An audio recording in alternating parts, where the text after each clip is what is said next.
the longer that we are in the United States, I feel like there is more of a disconnect to the culture and to the history and all of that, everything that makes this community who we are. I believe that culture changes, and that's okay. At the same time, I think that it is important to know your history, to know your roots, so that you can make sense of the world around you. I don't tell my children as much as he does, but I do try to keep the traditions like the Cambodian New Year, the unity ceremony at the end of the year. I teach them how to cook traditional Cambodian food. Most of the time, he's the one telling the stories of what he went through. When I started learning about America, I was about 6, 7 years old. They show us like little video or stuff like that, little small little black and white TV. It's amazing, Like I wonder how it'd be like to live in the U.S. It was in 1979 that I first heard about the Khmer Rouge genocide. And the pictures, the images of genocide were so haunting that they never left me. They stayed with me for years and years. អូខេបើនិយាយថាពីព្រលឹមទល់ព្រលប់ពេលហ្នឹងដូចថាយើងធ្វើពលកម្មធ្វើការហ្នឹងណាញ៉ាំតែប៉ុណ្្នឹងធ្វើការហួសចំណុះកម្លាំង work ហើយគេងកំបានហើយឃ្លានផងហើយមួយឆ្នាំទល់មួយឆ្នាំទៅហ្មងពេលហ្នឹងដល់ពេលហ្នឹងពេលក៏ខ្ញុំដឹងពេលខ្ញុំដឹងក្រោយហ្នឹងដល់ពេលហ្នឹងមិនដឹងថាមិនដៅហ្នឹងជាប់តែជាក្នុងមួយស្រះទឹកហ្នឹងជាប់តែជាង600នាក់ទឹកក្នុងជ្រៅដៅហ្នឹងក្នុងស្រះហ្មងណាដាក់ជាង600នាក់ហ្នឹងទៅជាអត់មានទឹកបដ ாய் លលួយស្អុយហ្នឹងហ្មងប៉ុន្តែខ្ញុំហ្នឹងគេយកខ្ញុំទៅចូលចែកដីចូលខ្ញុំចែកដីទាំង3នាក់ហ្នឹងគេឡកហើយអត់ឲ្យប៉ុន្តែវាមានគេសម្លាប់ខ្ញុំនៅក្នុងហ្នឹងគាត់ឲ្យដឹងគេមិនឲ្យគេដឹងណាដល់ពេលឲ្យសម្លាប់ខ្ញុំទាំង3នាក់ដោយសម្លាប់ទាំងចែកដីឲ្យយើងក្នុងចែកដីហ្នឹងស្លាប់ដល់ខ្លួនឯងអត់ទៅហើមដកអត់អីចឹងប៉ុន្តែវាចេះចែកដីហ្នឹងវា crack តិចមកវាមានប្រហោងយើងដកទៅហើមតាមហ្នឹងម្ដងម្នាក់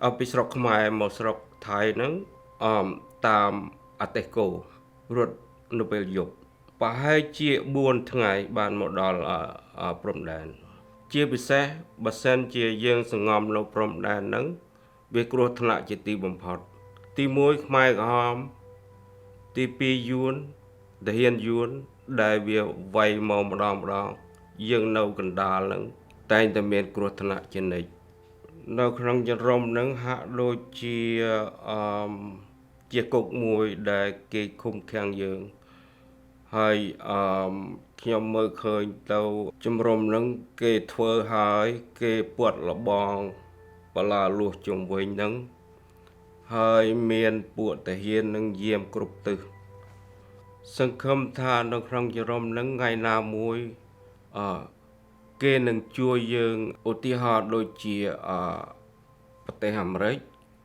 ប្រទេសដទៃទៀតយកយើងទៅប្រទេសទី3 We heard so much about United States is the land of freedom, you can make your dream come true. First I settled down in Berkeley, California, and most of Cambodia would settle down either in West Oakland or East Oakland.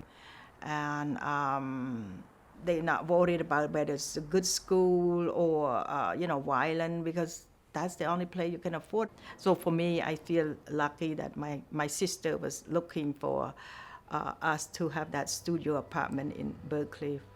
It was 35 years later that I was offered a job to work with Cambodian refugees. So these were people who survived the genocide.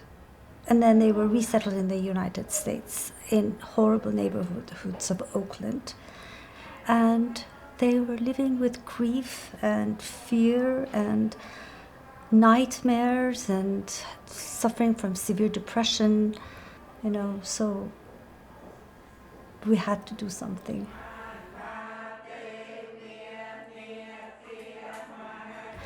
A group of us decided to hold them while I was looking for an agency to take them, and I wasn't able to find one. And so CERI had to be founded as a grassroots nonprofit organization to provide services for these refugees. Mona really is to be commended for creating CERI. She came up with the name, she came up with the concept, she works day and night to keep it alive, and I came along for the ride and have stayed now for probably 17 years.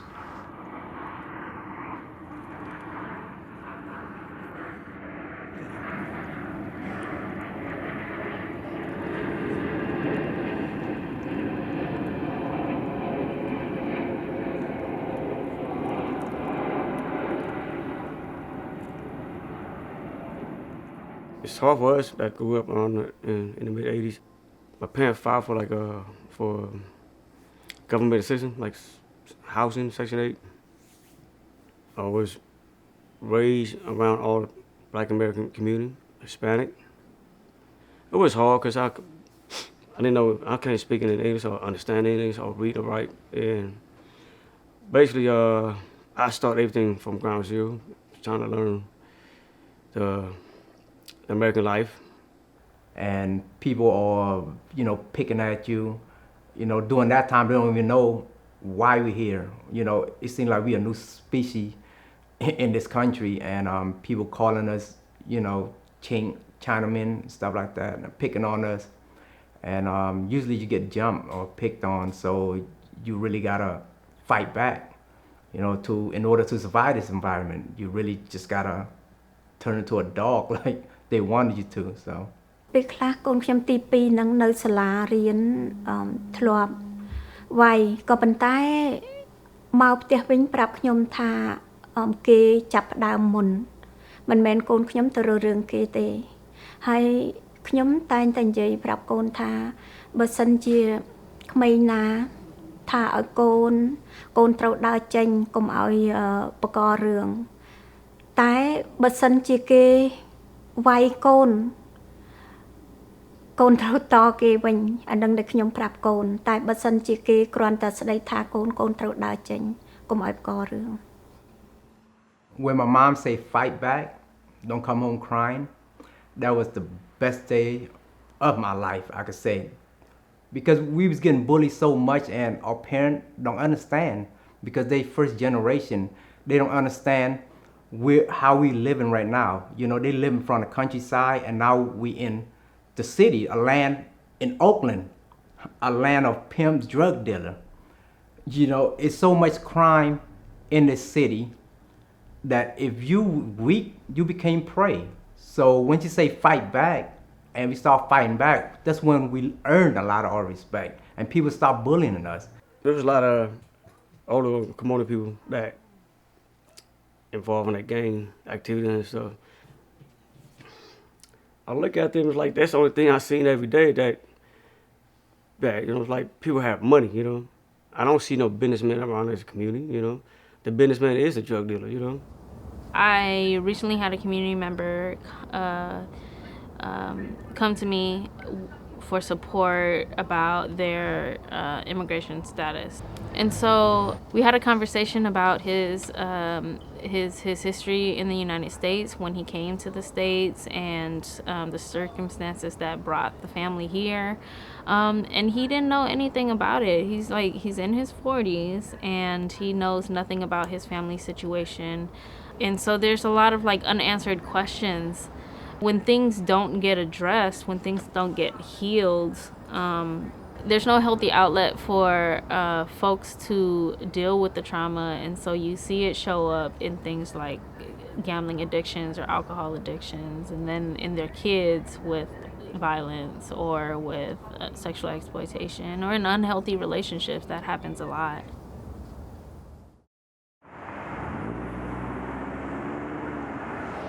So we are in East Oakland, right off of 20th and International, and the building right behind me is pretty much where I grew up at, where all my childhood took place at. It was a lot of domestic violence here, a lot of chaos, a lot of fightings between my parents and the neighbors here. So my mom was an alcoholic. She drank, I would say almost every single day. So the days that we were at school, when we would come back home, my mom would already be leaning against a car,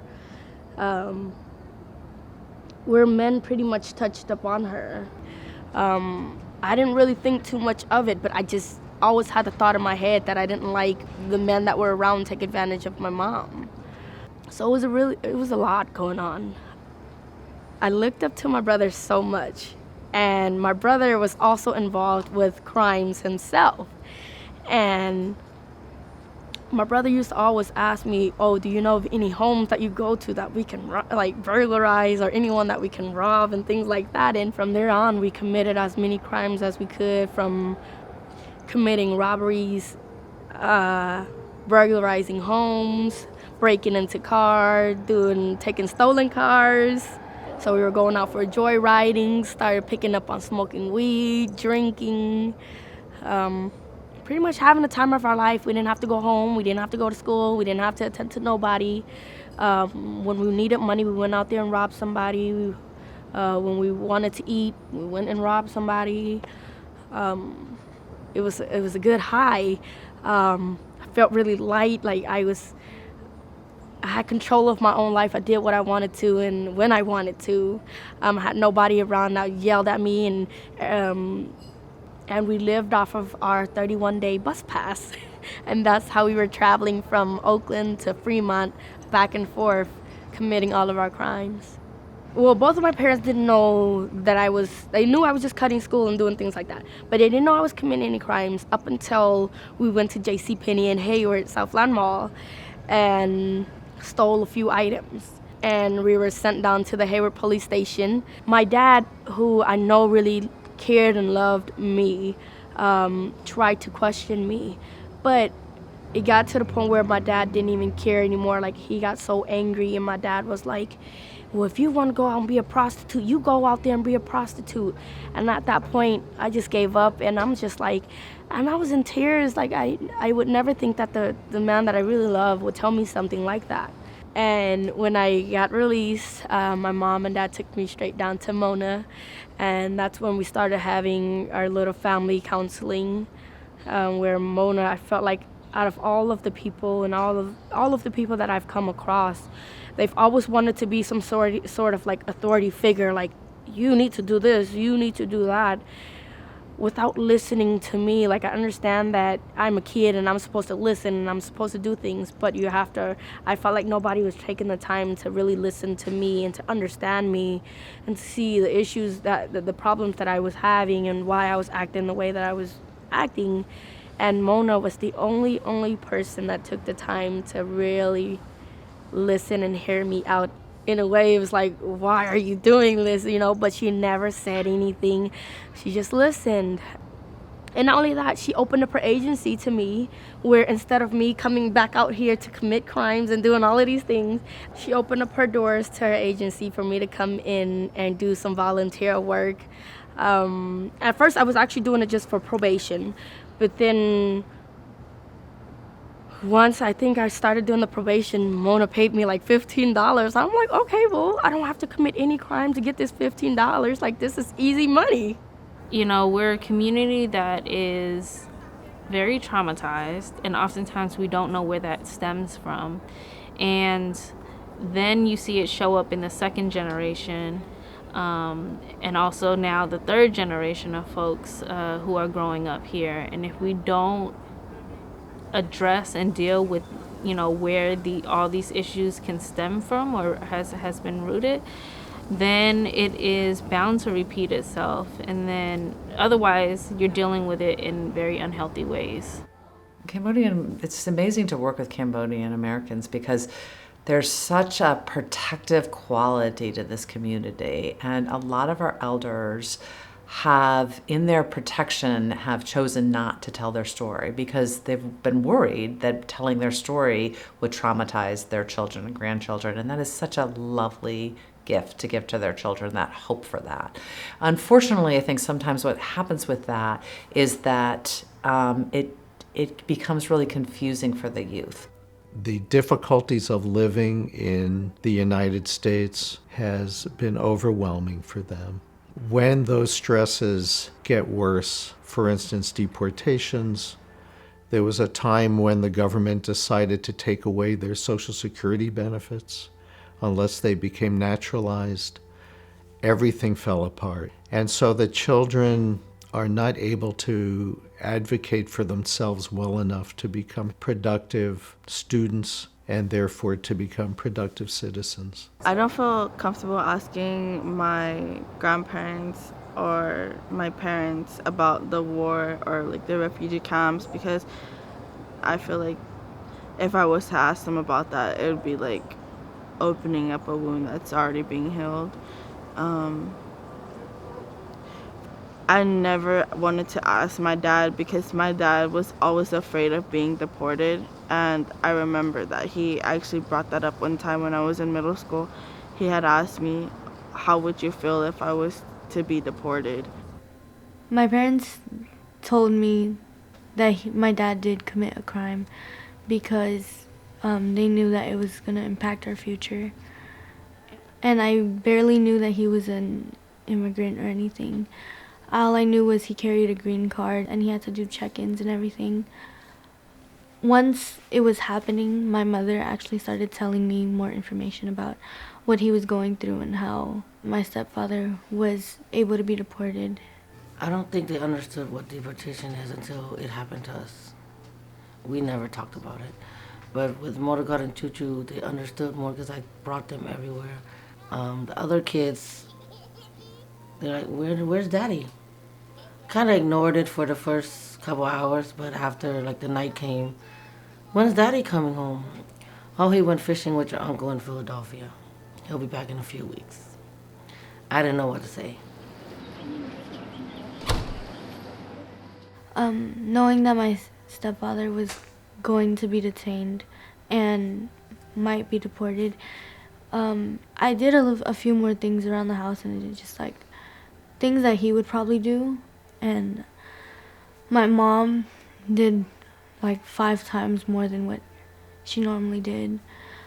A lot of my grades did drop when he was gone. And I just missed, just talking to him in general. I was detained in ICE detention for around approximately 3 months. I've been gone quite some time. One day, I had a phone call from the school, my son's school, that he told the teacher, his dad died. So I didn't really know what to do. And that's when Elijah said, I think we need to tell the kids the truth. Let's pull everybody together. Junior was kind of mad at me when I did tell him the truth. He said all kind of bad things, like he don't want to see his dad. And I couldn't talk anymore. Like he now thinks his dad is a criminal. They never seen their dad do anything bad. So with me telling them their dad did something wrong, I don't know how to explain it. If he was deported, I think it would really kill them. It would really hurt them that I lied. And he would be this criminal that they never knew of. And I would be this big time liar. And now I don't like both of my parents.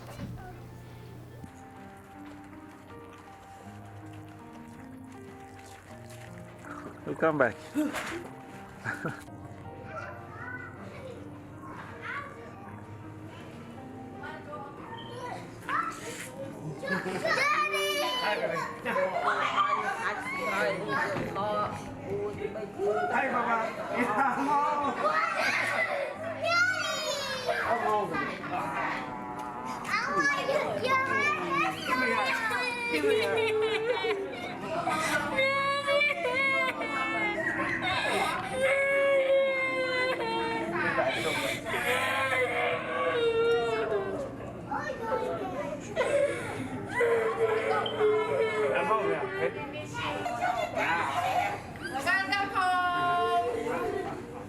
My brother's home.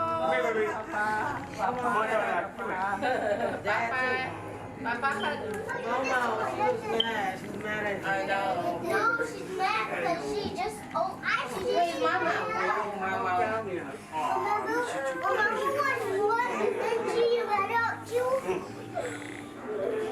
You happy, Mama? Daddy home.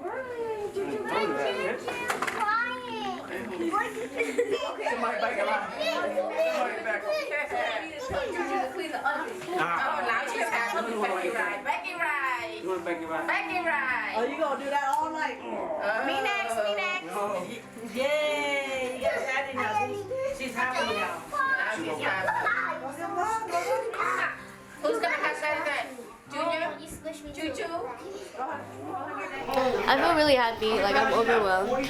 It's like it still doesn't feel real that he's here. Like I feel like this is just a dream, but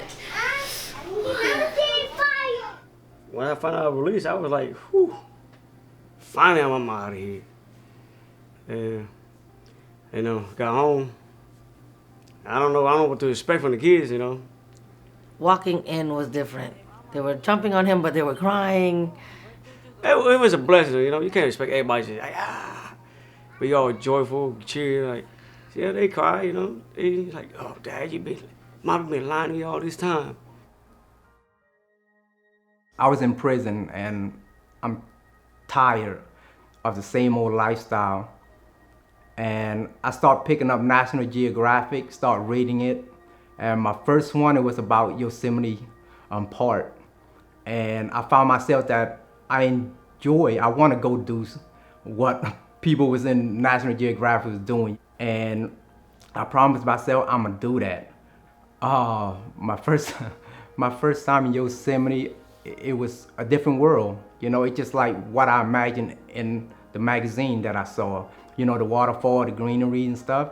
And I always saying I'm gonna be on top of that waterfall. And when I got up there, it's like you're on top of the world. You know, it's like you so high, like smoking whatever you smoke on, even weed, marijuana, whatever. It's the best feeling. It's the most high that any kind of drug that you could take. I want the young folks to learn about my life so they won't make the same mistake. I do not want them to go through what I went through because I'm a little lucky. I don't want them to make the mistake that cost them their life in jail for the rest of their life or they end up dead. I see what's going on in our community and I love this community. That's all I know is Oakland. But to me, I was one of these person that contribute to why Oakland is Oakland right now. I was a bad person. I was destroying my community. The community came together and all the elders put an endless hour, even CERI and Asians Prisoner and Asian Caucus. You know, we all came together as a community just to support us. And by them doing that and through all the rally, and I ended up getting a pardon, you know, for my crime. And I was facing deportation. I was supposed to be on a plane July 1st, and now I'm here, you know, and I'll forever be grateful. You know, that's why I'm paying it back, because to me, I feel like I had obligation, you know, to give back. I think one of the biggest issues is like being able to have conversation, like what we're doing now. We're changes begin with the conversation. Like, talk about it, especially Cambodian people. Like, we learn to endure suffering and not really like address it. Our elders in our community and communities living here have witnessed torture, death, and experienced suffering and shameful suffering such as rape and sexual violence, sex trafficking. And these are really hard issues to talk about. I really do believe, you know, sharing your vulnerabilities is a strength, because you think your suffering is alone, you think you're the only one that went through it. And then to understand and learn that my parents went through the same type of suffering and they felt alone. These are the conversations I want to have with my family and my brothers and sisters. And it's so hard to have that conversation. Being silent, for example, we just basically accepting the status quo. If we don't speak, if we don't educate, we don't let people know that this is wrong. We need to come together and work together and fix the problem together if we want a different result than the status quo. Yes, Laguma, like what you've mentioned, education is key to solving the problems or addressing the problems. And also, I definitely want to add personal storytelling, especially coming from those that have experienced like gender violence, war, trauma.